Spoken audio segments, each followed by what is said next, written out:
다들 지난밤 편히 주무셨습니까? 네. 지난 2박 3일간 전교인 수양회를 통해 우리는 하나님의 나라를 함께 꿈꾸었습니다. 지난 몇 년간 함께 공부하고 고민해왔던 하나님 나라의 복음의 중심 개념을 다시 정리해보고 그 복음을 오늘 우리의 일상에 어떻게 실현할 수 있을지 그 실천의 원칙과 방안을 함께 모색해 보았습니다. 특히 어제 저녁은 주제별로 그룹을 나누어 열띤 토론을 벌였습니다. 건강, 소비, 성, 음주, 여가생활, 인간관계, 죽음, 정치, 환경 등 9개의 주제 그룹으로 나뉘어서 그동안의 작은 경험들을 함께 돌아보고 반성하며 그로부터 출발하여 각 영역에 어떻게 하나님의 나라를 이룰 수 있을지 함께 찾아보았습니다. 매우 진지하고 실제적인 논의들이 이루어지는 것을 보았습니다. 이제 각 그룹별로 토론의 결과를 담아 작성한 비전 선언문 또는 토론 보고서의 초고를 완성해서 화요일까지 15일 밤 자정까지 화요일까지 제출해 주시면 그 대화의 내용들이 앞으로 계속될 부르터기 교회 하나님 나라 생활 공동체의 첫걸음이 되고 물론 첫걸음이라고 치기는 많이 걸어왔습니다. 비교적 초기에 걸음이 되고 또 계속하여 더 나은 비전 선언문으로 업그레이드 되는 것입니다. 하나님의 나라를 정확히 이해하는 것도 쉬운 일이 아니지만 그 하나님 나라를 일상에 실천하는 것은 더 어려운 일입니다. 하나님의 나라는 하루아침에 이루어질 수 있는 것이 아니며 우리의 평생을 두고 노력해도 완성할 수 없는 일이기 때문입니다. 다시 말해서 하나님의 나라는 하나의 프로젝트가 아닙니다. 하나님의 나라를 위해 우리가 특별히 무엇을 하는 것이 아니고 그냥 이미 시작된 하나님의 나라를 사는 것입니다. 하나님의 나라는 문자 그대로 하나님의 나라이기 때문입니다. 그리고 하나님의 나라는 우리가 평생을 통해 모든 순간에 그리고 삶의 모든 영역에서 일어나는 하나님이 주님 되신 평범한 일상이기 때문입니다.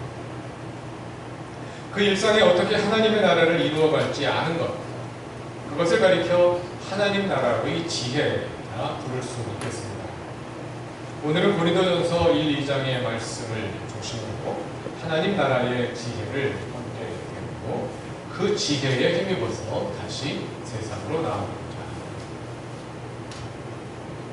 오늘 설교는 지난주일 설교로부터 이어집니다. 지난주일은 평화의 지혜라는 제목으로 야고보서 3장의 말씀을 살펴보았는데요. 제2성전 시대 지혜 전통에서 지혜가 여성적이고 신적인 존재로 이해되면서 한편으로는 하나님의 여성적 측면이 되살아나는 긍정적 효과가 있었지만 다른 한편으로는 지혜자들이 그 지혜를 오용하거나 남용하는 부정적 효과도 있었음을 함께 살펴보았습니다. 결국 그런 일들은 교회 내의 분열과 대립으로 이어졌습니다. 그래서 야고보서는 너희의 지혜를 다시 검증하라 하고 요구합니다. 시기심과 경쟁심으로부터 나오는 지혜는 하나님의 지혜가 아니라 땅에 속한 지혜, 악한 지혜라는 것이죠. 아마 고린도 교회에서도 그와 비슷한 일이 일어난 것 같습니다. 고린도 교회의 문제는 무엇보다도 분열이었는데요. 그 교회의 분열에 얽혀있는 여러 가지 이슈들 가운데 지혜의 문제도 있었던 것 같습니다. 지혜가 어떻게 분열에 관련되었을까요? 본문 앞에 나오는 1장 12절을 보면 고린도 교인들이 바울파, 아볼로파, 게바파, 그리스도파 이렇게 여러 파로 나뉘어 대립하고 있었음을 알 수 있습니다. 아마도 이렇게 서로 나뉜 사람들이 아마 서로 자기 선생이 최고라며 싸우고 있었던 것이 아닐까 생각됩니다. 어떤 사람들은 바울이 진정한 지혜자라 하고 다른 그룹은 아볼로가 더 낫다 하고 또 다른 그룹은 아니다, 게바의 지혜가 베드로의 지혜가 최고다 하고, 그리고 심지어 어떤 그룹은 자신들이 그리스도의 지혜를 대변한다고 주장하며 다투고 있었던 것이 아닌가 생각합니다. 그러한 고린도 교회를 향하여 바울은 하나님의 지혜는 그런 것이 아니다. 너희가 지혜를 전혀 잘못 이해하여 엉뚱한 지혜를 따르고 있다 하고 경고하며 지혜가 무엇인지 다시 가르쳐주고 있는 것입니다. 그들이 지혜를 놓고 분열하여 싸우고 있는 것은 그들이 하나님의 지혜가 아닌 세상의 지혜를 추구하고 있기 때문이라는 것이죠. 그들은 지금 교회 안에서 바울, 아볼로, 베드로와 같은 훌륭한 신앙 지도자들의 지혜, 그리고 심지어는 그리스도의 지혜에 관해 말하고 있지만, 그래서 어찌 보면 매우 신앙적으로 보일지 모르지만 그들이 분열해 있는 것은 그들이 실제로는 하나님의 지혜가 아니라 세상의 지혜를 따르고 있음을 보여준다는 것입니다. 그럼 고린도전서가 가르쳐주는 하나님의 지혜란 무엇인가요? 오늘 본문 첫 절에 그 답이 있습니다. 다 같이 고린도전서 1장 18절을 읽어보겠습니다.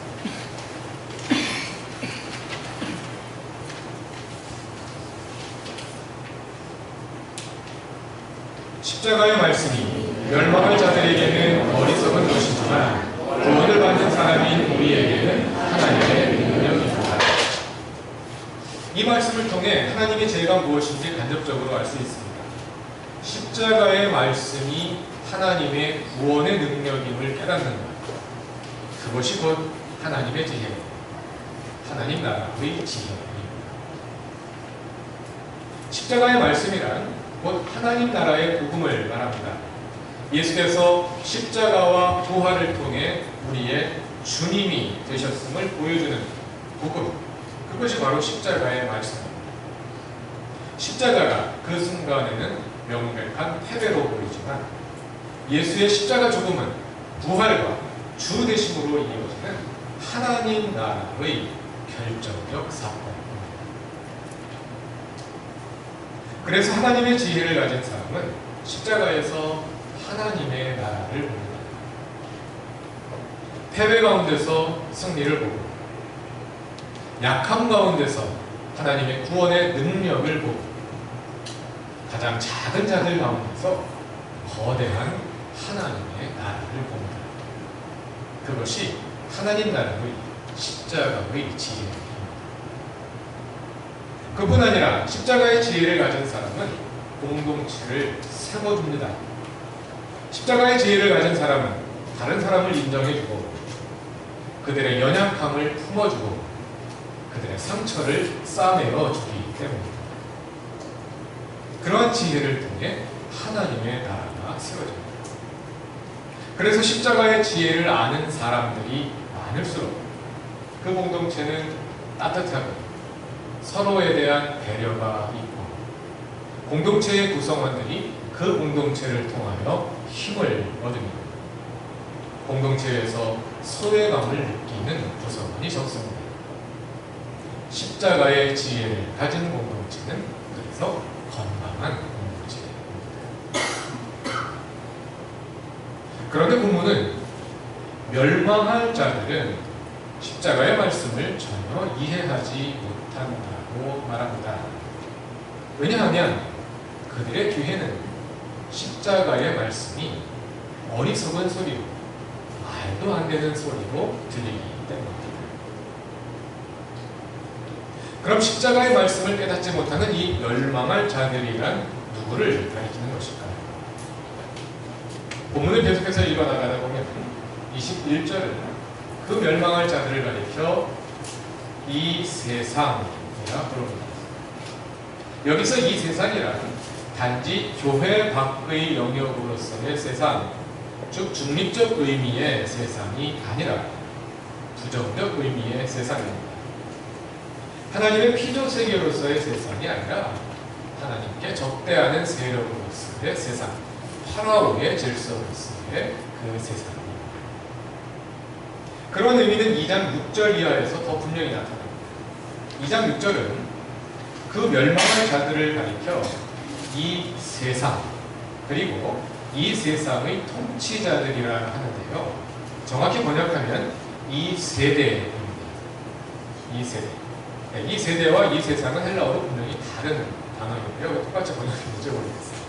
이 세상은 코스모스, 헬라어로 코스모스고 이 세대는 아이온이라는 또 다른 단어입니다. 이 세대입니다. 그리고 이 세대의 통치자들. 이어지는 8절은 이 세대의 통치자들 가운데서는 십자가의 지혜를 아는 사람이 하나도 없다고 말합니다. 만일 십자가의 지혜를 알았더라면 그들이 예수를 십자가에 못 박았겠느냐는 것이죠. 이 말씀은 바울이 말하는 이 세대의 통치자들이 누구를 가리키는지 구체적으로 보여줍니다. 그들은 직접적으로는 예수를 십자가에 못 박은 자들, 즉 로마 제국과 유대의 정치 권력을 가리킵니다. 그러나 이 세대의 통치자들이란 거기에서 머물지 않고 더 나아가 이 땅에서 하나님의 주 되심에 대항하여 지배력을 행사하는 현실적인 파라오의 질서 전반을 가리킨다 할 수 있겠습니다. 여러분이 잘 아시는 것처럼 이 세대라는 말은 서로 관련된 여러 가지 의미들을 함께 가지고 있습니다. 먼저 이 세대란 하나님 나라가 오기 전까지의 기간을 가리키는 말입니다. 시간을 가리키는 용어입니다. 동시에 그 기간의 지배력을 행사하고 있는 어떤 세력을 가리키는 말이기도 합니다. 그 세력은 성경에 두 가지 양태로 나타나는데요. 하나는 영적인 양태로서 공중의 권세 잡은 자, 즉 사탄이 바로 이 세대입니다. 그리고 다른 하나는 그 사탄의 조종을 받아 이 세상을 다스리고 있는 현실 권력, 즉 이 세대의 통치자들. 사탄은 영적이면서 동시에 현실적인 세력이라는 것이죠. 나아가서 성경은 이 세대의 통치자들을 따라 사는 사람들을 가리켜 이 세대라 하기도 하고 또 그들이 살아가는 삶의 방식을 가리켜 이 세대라 하기도 합니다. 로마서 12장 2절에서 너희는 이 세대를 본받지 말라 할 때 이 세대란 바로 이 세대가 살아가는 방식, 이 세대가 이 세대의 통치자들을 따라 살아가는 방식을 가리킵니다. 그것이 바로 고린도전서가 말하는 이 세대의 지혜, 이 세대의 통치자들의 지혜이기도 합니다. 그래서 너희는 이 세대를 본받지 말라 하는 로마서 12장 2절의 말씀을 다른 말로 하자면 너희는 이 세대의 지혜를 따라 살지 말라 하는 뜻이 되겠습니다. 이 세대의 지혜는 지난주일에 야고보서 3장에서 확인한 바와 같은 시기심과 경쟁심의 지혜입니다. 고린도 교인들은 아마 저마다 자기 분파가 내세우는 지도자들을 치켜 세우며 그들이 진정한 영적 지혜의 소유자라 주장하고 있었지만 바울이 보기에 그것은 시기심과 경쟁심의 지혜, 이 세대의 지혜에 불과하다는 것입니다. 본문 20절을 보면 야고보서 3장 13절과 비슷한 수사 의문문이 나옵니다. 13절 전반부에 나오는 수사 의문문 3개만 함께 읽어보겠습니다. 1장 13절 전반부, 아니 13절이 아니라 20절이죠. 본문 1장 20절에 보면 의문문 3개가 나오고요. 그 의문문 3개만 함께 읽어보겠습니다. 시작. 현자가 어디에 있습니까? 학자가 어디에 있습니까? 이 세상의 변론가가 어디에 있습니까? 네, 수사 의문문이란 몰라서 묻는 게 아니죠. 네, 이미 알고서 묻는 게 수사 의문문이죠. 그러니까 본문은 현자도 학자도 변론가도 없다는 것입니다. 없다는 말을 하기 위해 묻는 것입니다. 왜 없을까요? 이어지는 문장에 답이 있습니다. 그것은 하나님께서 이 세상의 지혜를 어리석게 하셨기 때문입니다. 여기서 어리석게 하셨다는 말은 머리를 멍청하게 만들어서 이해하지 못하게 했다는 그런 뜻이 아닙니다. 네. 지혜 있는 사람들을 어리석게 했다 그렇게 말하지 않고 지혜를 어리석게 했다 이렇게 말하지 않습니까? 하나님의 지혜가 워낙 뛰어나므로 이 세상의 지혜가 하나님의 지혜 앞에서는 어리석은 것이 되어버린다 그런 뜻입니다. 다른 예를 들어보자면 이것은 지동설이 천동설을 어리석은 것으로 만들었다 이런 말과 같은 비슷한 용법입니다. 지동설이 나오기 전까지는 천동설이 세상을 이해하는 뛰어난 과학적 지혜였죠. 그러나 과학 발전과 발견과 연구가 직접되면서 천동설은 무너지고 지동설이 새로운 과학적 지혜가 되었습니다. 지동설이 천동설을 어리석은 것으로 만든 것이죠. 그래서 이제 천동설은 더 이상 우리에게 과학적 지혜가 될 수 없습니다. 그처럼 하나님의 지혜로 인해 이 세상의 지혜는 더 이상 지혜가 아니라는 것입니다. 여기서 한 가지 생각해 볼 것이 있습니다. 앞에서 말한 이 세대에 관련된 것입니다. 이 세대는 이 세상의 통치자들과 그 세력을 가리키는 말입니다. 그럼 그냥 이 세상이라 하면 될 텐데 왜 굳이 이 세대라는 시간 용어를 사용하여 그 세력을 설명하는 것입니다. 그것은 그 세력의 통치가 시간과 관련되어 있기 때문입니다. 다시 말해서 이 세대의 통치는 시한부적인 것이라는 뜻입니다. 사탄의 세력이 영원히 힘을 발휘하는 것이 아니라 하나님의 나라가 시작되기 전까지의 제한된 시간에만 그리하도록 허락되어 있다는 것입니다. 이 세대의 지혜는 이 세대 기간에만 통용되는 지혜, 하나님의 나라가 오기 전까지만 힘을 쓰는 지혜입니다. 그런데 예수의 오심과 함께 하나님의 나라가 시작되었습니다. 하나님의 나라가 시작되기 전까지는 이 세대의 지혜가 지혜였습니다. 그러나 이제는 예수와 함께 하나님의 나라가 시작되었고 새로운 하나님 나라의 지혜가 계시되었습니다. 그래서 하나님의 나라의 지혜가 이 세대의 지혜를 어리석은 것으로 만들어가는 것입니다. 이를 가리켜 바울은 본문 21절 후반부에서 하나님께서는 어리석게 들리는 설교를 통하여 믿는 사람들을 구원하시기를 기뻐하신다 라고 말합니다. 여기서 설교로 번역된 말이 헬라어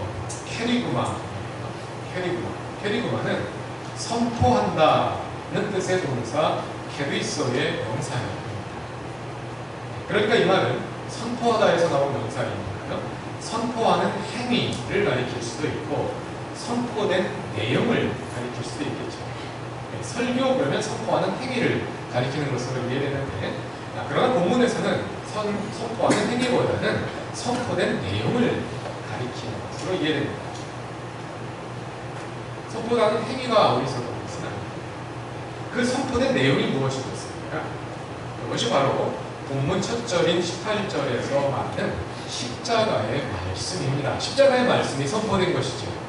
십자가의 말씀이라는 캐리그마가 선포된 것입니다.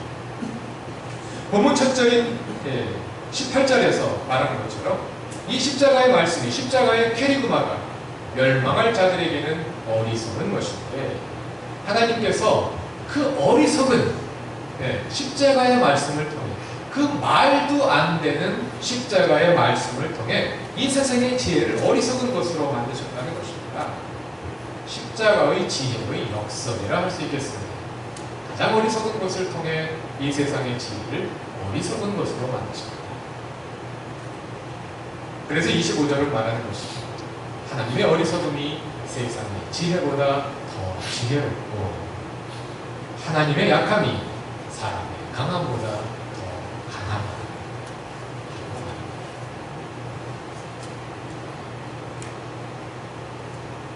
그러나 그것은 사람들이 기대하던 바와는 전혀 달랐습니다. 그리고 전혀 납득되지 않는 것이었습니다. 다 같이 22절부터 24절까지 22, 23, 24절을 읽어보겠습니다. 유대 사람은 기적을 요구하고 그리스 사람은 지혜를 찾으나 우리는 십자가에 달리신 그리스도를 전합니다. 그리스도가 십자가에 달리셨다는 것은 유대 사람에게는 거리낌이고 이방 사람에게는 어리석은 일입니다. 그러나 부르심을 받은 사람에게는 유대 사람에게나 그리스 사람에게나 이 그리스도는 하나님의 능력이요 하나님의 지혜입니다. 한편으로 유대 사람은 기적을 요구합니다. 여기서 기적이라 번역된 헬라어 세메이아는 표징이라는 뜻입니다. 사인이라는 뜻입니다. 이 말이 성경에서 많은 경우에 기적을 가리키기 때문에 기적이라고 번역되었습니다. 1차적인 의미는 사인, 표징이라는 것입니다. 역사 안에서 하나님이 일하고 계심을 보여주는 표징, 하나님의 나라가 여기에 왔음을 증명할 수 있는 그 표징을 보이라는 것이죠. 다른 한편으로 그리스 사람은 지혜를 찾습니다. 우리를 하나님께로 인도하는 심오한 세계 인식을 전해달라는 것입니다. 십자가와 같이 말도 안 되는 가르침 말고 좀 현실적으로, 합리적으로 이 세대의 관점에서 납득할 수 있는 가르침을 달라는 것입니다. 그들은 십자가를 하나님의 일하심의 결과로 받아들일 수 없었습니다. 왜냐하면 하나님이 일하셨다면 예수께서 십자가를 지고 죽었을 리가 없기 때문입니다. 마찬가지로 그들은 십자가를 심오한 세계 인식으로 받아들일 수도 없었습니다. 그것이 만일 심오한 세계 인식이라면 그것은 사람들에게 합리적으로 납득될 만한 것이어야 했습니다. 그런데 십자가라니 그것은 도무지 납득할 수 없는 일이었습니다. 그러므로 십자가가 유대인들에게 거리낌이고 이방인들에게는 어리석은 일이 될 수밖에 없었던 것이죠. 그러나 바울은 말합니다. 그는 십자가에 달리신 그리스도를 봅니다. 그 십자가에 달리신 그리스도가 부르심을 받은 우리에게는 하나님의 능력이고 하나님의 지혜다. 정말 어리석어 보이는 그 십자가에 하나님의 지혜가 농축되어 있으며 가장 약해 보이는 그 십자가야말로 하나님의 강하심의 정수라는 것입니다. 바로 그 사실을 깨닫는 것이 십자가의 지혜, 하나님 나라의 지혜입니다. 그 하나님 나라의 지혜를 가지실 수 있습니다. 그래서 비록 파라오의 질서가 지배하는 이 세상에 살지만 패배 속에서 승리를 보며 약함 속에서 강함을 보고 가장 작은 자들 사이에서 거대한 하나님의 나라를 볼 줄 아는 십자가의 지혜, 일상에 그 지혜를 가지고 일상에 하나님의 나라를 이루어 가십니다. 재미있는 것은요, 바울이 여기에서 그 십자가의 지혜를 보여주는 한 근거를 제시하는데요. 그것은 바로 고린도 교인들 자신이 바로 그 증거라는 것입니다. 다 같이 25절과 26절, 27절까지를 읽어보겠습니다. 형제자매 여러분, 여러분이 부르심을 받을 때에 그 처지가 어떠하였는지 생각하여 보십시오. 육신의 기준으로 보아서 지혜 있는 사람이 많지 않고 권력 있는 사람이 많지 않고 가문이 훌륭한 사람이 많지 않았습니다. 그런데 하나님께서는 지혜 있는 자들을 부끄럽게 하시려고 세상의 어리석은 것들을 택하셨으며 강한 것들을 부끄럽게 하시려고 세상의 약한 것들을 택하셨습니다. 하나님께서는 세상에서 비천한 것들과 멸시받는 것들을 택하셨으니 곧 잘났다고 하는 것들을 없애버리시고 아무것도 아닌 것들을 택하셨습니다. 하나님께서는 지혜 있다는 자들, 힘 있다는 자들을 부끄럽게 하기 위해서 어리석고 지위가 낮고 힘없는 사람들, 그래서 사회적으로 멸시받는 사람들을 선택하셨다는 것입니다. 그 부르심 자체의, 너희 존재 자체에 하나님의 지혜의 비밀이 들어있다는 것입니다. 여기 28절 마지막 부분에 재미있는 어구 두 개가 개조적으로 사용되었습니다. 잘났다고 하는 자들이 나오고 아무것도 아닌 자들이 나오죠. 두 어구를 직역하면 존재하는 자들과 존재하지 않는 자들입니다. 하나님께서 존재하지 않는 자들을 선택하셔서 존재하는 자들을 부끄럽게 하셨다. 이렇게 말합니다. 여기서 존재는 사회적 존재를 가리키는 표현입니다. 사회적으로 존재감이 있는 그런 사람들을 없애시고 존재감이 전혀 없는 사람들, 괜찮은 사람들을 선택하셨다는 것입니다. 이것이 바로 고린도 교인들을 선택하신 하나님의 선택의 비밀이었습니다. 그럼 우리를 선택하신 하나님의 뜻은 어디에 있을까요? 우리를 향하신 하나님의 선택하심을 바라봅시다. 그리고 그 선택하심에 담겨 있는 부르심과 보내심을 묵상해 봅시다. 이제 우리는 사흘간의 수양회를 마치고 다시 일상으로 돌아갈 것입니다. 그 일상에서 우리는 수양회에서 함께 꿈꾸고 공부하고 토론했던 하나님의 나라를 기억할 것입니다. 그리고 그 하나님의 나라를 일상에 이루기 위해 평범한, 아주 평범한 한 걸음을 내디딜 것입니다. 그 작은 걸음에게 십자가의 지혜가 담길 수 있기 바랍니다. 그래서 그 작은 걸음이 모여 하나님 나라를 향한 큰 걸음이 될 수 있기를 바랍니다. 그 걸음에 주께서 함께 계실 것입니다. 왜냐하면 하나님 나라는 하나님의 나라이기 때문에. 다 같이 기도드리겠습니다. 주 하나님, 지난 사흘간 우리에게 하나님 나라의 지혜를 가르쳐 주심을 감사드립니다. 하나님의 나라가 무엇인지 아직 완전히 다 알지 못합니다. 그리고 어찌해야 할지도 그저 한 걸음 정도만 겨우 희미하게 알 정도입니다. 그러나 우리가 분명히 아는 것은 이 모든 일이 그리스도의 십자가로 말미암았다는 것입니다. 십자가에 달려 돌아가신 예수님이 죽음의 세력을 이기고 다시 살아나셔서 우리의 주님이 되셨다는 것입니다. 그 십자가의 지혜로 살게 하소서. 그 십자가를 따라 우리의 일상에 하나님의 주 되심을 이루게 하소서.